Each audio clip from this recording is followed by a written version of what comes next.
do not go by what the rumors are in the public domain.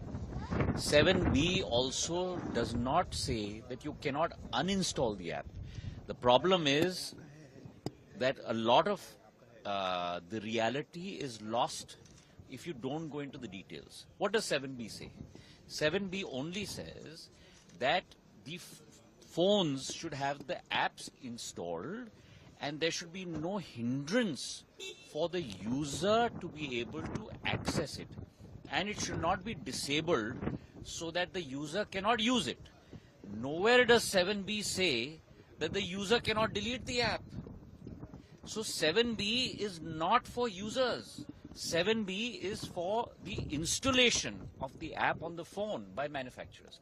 Now, the problem is that it has been misconstrued to think that 7B is for the users. 7B is not for the users. The user, like anyone else on a mobile, can go and press on an app and delete it. So let's not misunderstand what 7B stands for. Okay? राजनीति हो रही है उसको कैसे देखते हैं कि विपक्ष राजनीति कर रहा है वो मांग जो प्रस्तुत किया गया है, मैंने कहा भी है, आपने अगर संसद में मेरी बात सुनी होगी तो मैंने कहा भी है कि हमारा एक ही मत है और वो मत है आम जनता की सुरक्षा और आम जनता को ये फ्रॉड के कैंसर से बचाने के लिए। 22,800 करोड़ रुपए का फ्रॉड पिछले वर्ष हुआ था। एक तरफ सब लोग उठ के एक स्वर में कहते हैं कि आप आम जनता को फ्रॉड से बचाइए।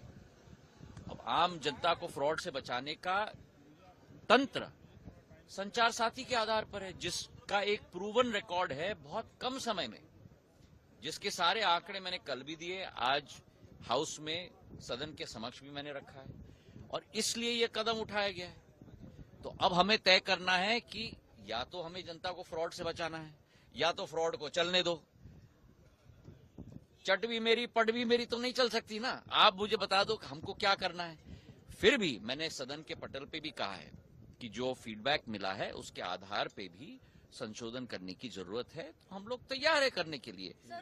अरे भाई एक मिनट, हमारा कोई हट नहीं है, हमारा एक ही सोच और विचारधारा है और वो है कि 100 करोड़ जनता जो उपभोक्ता हैं उनकी सुरक्षा, यही सरकार का दायित्व है।